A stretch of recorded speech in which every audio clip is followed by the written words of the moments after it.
Bonjour, je vais corriger l'exercice 1 du TD13. Donc c'est un petit exercice où on explique pourquoi la Terre a encore une atmosphère et pourquoi Mercure en est dépourvu. Bon, en fait, je vais vous expliquer que c'est que la raison que je vais invoquer, c'est pas la seule raison. Mais ça va dans le bon sens, on va dire. C'est dans le sens de la conservation de l'atmosphère sur Terre et pas sur Mercure.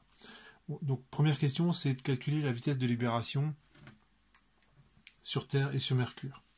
Donc voilà, disons que ça c'est la Terre. La vitesse de libération, c'est la vitesse qu'il faut communiquer à un objet qui est à la surface de la Terre pour qu'il puisse s'échapper de l'attraction terrestre et puis s'en aller à l'infini. Donc par exemple, si vous voulez envoyer une fusée dans l'espace, lorsque les Américains envoyaient des hommes sur la Lune, eh bien, ils se sont posé la question. Quelle vitesse il faut donner à la fusée pour au moins déjà qu'elle commence par faire une orbite circulaire autour de la Terre, puis après aller sur la Lune. Donc le calcul il est extrêmement simple. On écrit simplement le critère suivant. On sait que à partir du moment où l'énergie mécanique est positive, eh ben on a ce qu'on appelle un état de diffusion, c'est-à-dire on s'en va à l'infini. Et l'énergie mécanique c'est 1/2 de mv carré moins g, masse de la Terre, masse de l'objet qu'il faut extraire de la gravitation terrestre, sur petit r. Ou petit r, en fait, ce serait ici le rayon de la Terre, si je pars de la surface de la Terre. Et ça doit être supérieur ou égal à 0.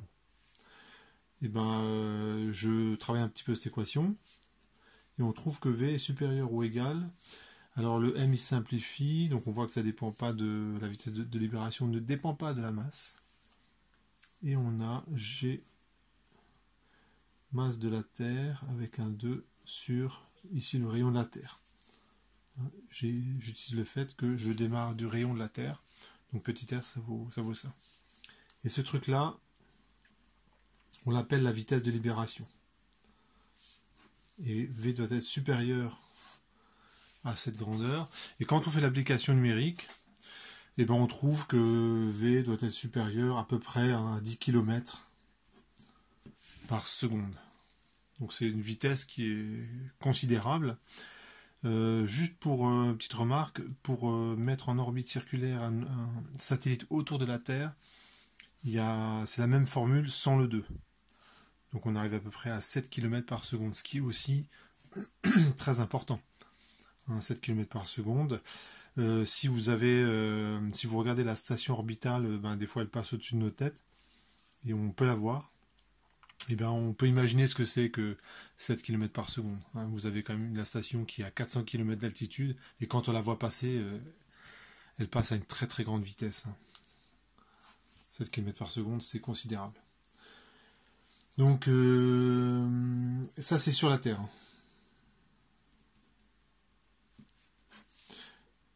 La vitesse de libération sur Mercure, je vais simplement utiliser le fait que la vitesse de libération varie en racine de la masse de l'astre central et c'est inversement proportionnel au rayon de l'astre central. Donc la vitesse de libération ici ce sera il faut faire l'application numérique. Ouais. Donc là je vais faire l'application. Donc j'ai fait l'application numérique et je trouve donc j'arrondis vraiment 4200 mètres par seconde. Et ici, j'en ai profité pour refaire l'application numérique pour la Terre. C'est plutôt 11 km par seconde. Ça c'est sur Mercure. Donc c'est beaucoup plus facile de s'extraire de l'attraction gravitationnelle de Mercure que de la Terre. Pour information, pour atteindre 7 km par seconde, donc pour envoyer un satellite autour de la Terre, il faut une fusée, vous la faites marcher pendant 3 minutes. La durée de fonctionnement d'une fusée c'est 3 minutes. Et on passe de 0 km/h à 7000 km par seconde. Donc il faut pendant 3 minutes une accélération qui fait à peu près 4-5 G, pour vous donner un ordre de grandeur de ce type de mouvement. Alors, à quoi ça sert de faire ce calcul-là? Eh ben, vous savez que quand vous êtes le gaz, si il y a une atmosphère, donc le gaz, il a une distribution de vitesse, c'est-à-dire que vous avez des particules qui se déplacent rapidement, d'autres qui se déplacent plus lentement, et en moyenne, ben, ça fait une certaine vitesse qui dépend de la température. Et la relation, c'est, je vous le rappelle, hein, c'est l'énergie cinétique moyenne, hein, U c'est la vitesse quadratique moyenne, c'est 3,5 de kBT. Un 3,5 parce que je compte 1,5 par degré de liberté. Et donc je peux calculer la vitesse quadratique moyenne sur Terre. Donc ça fait racine de kBT, 3 kBT sur M. Et si je multiplie en haut et en bas par nombre d'Avogadro, petite astuce,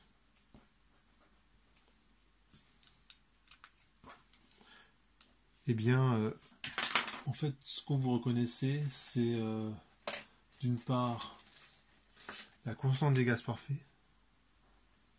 Ce truc-là, là, c'est la constante des gaz parfaits, donc c'est grand R. Et M fois le nombre d'Avogadro, en fait, c'est la masse molaire. Ici, on va dire qu'il y a du CO2, du mercure. Alors, en fait, on peut imaginer ce qu'on veut, parce que de toute façon, mercure n'a pas d'atmosphère. Donc, prenons le CO2. Et finalement, voilà, je réécris la formule. Et la température est en Kelvin. Donc, je vais faire l'application numérique sur Terre et sur Mercure. Et après, on va discuter le résultat. Voilà, donc l'application numérique donne 407 mètres par seconde sur Terre.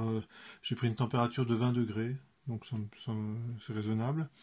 Et on vous dit que sur Mercure, au zénith, c'est 350 degrés. Donc bon, évidemment, Mercure, c'est quand même la planète la plus proche du Soleil, donc c'est pas étonnant d'avoir des températures élevées. Et on peut maintenant comprendre pourquoi Mercure a perdu son atmosphère et pourquoi la Terre la perd moins, son atmosphère. Je vais représenter le diagramme de distribution de vitesse. Alors le diagramme de distribution de vitesse, je vais le couper en deux.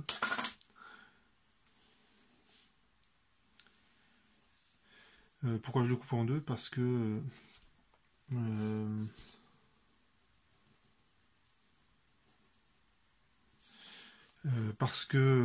quand je regarde la vitesse de libération, on est plutôt à les 10 000 mètres par seconde, alors que les vitesses de quadratique moyenne, c'est 10 fois plus petit. Donc évidemment, dans le diagramme, c'est un petit peu compliqué à représenter. Donc sur Mercure, je vais le représenter en rouge. La vitesse quadratique moyenne, c'est 600 mètres par seconde à peu près. Et ça fait une distribution qui est comme ça.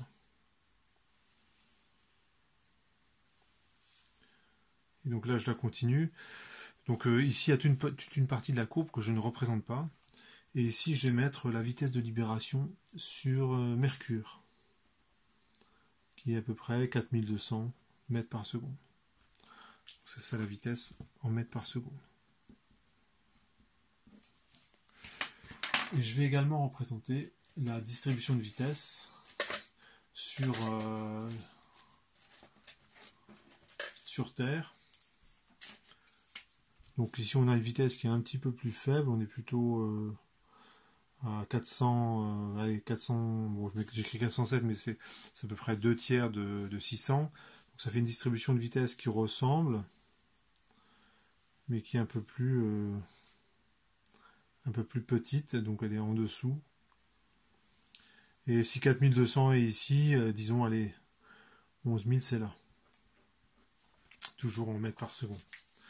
Ce que ça veut dire, c'est que la probabilité qu'une entité dépasse la vitesse de libération, donc ça arrive, mais c'est quand même peu probable. De plus, lorsque ça arrive, il y a quand même une hypothèse, c'est que une fois que la particule a cette vitesse, elle ne rencontre plus d'autres particules sur son chemin, ce qui est très improbable. Si une particule avait par hasard atteint cette vitesse-là, au niveau du sol, elle n'a aucune chance de quitter l'atmosphère terrestre. Pourquoi? Parce qu'entre-temps, elle va faire une collision avec d'autres molécules, et donc elle va pas aller très loin.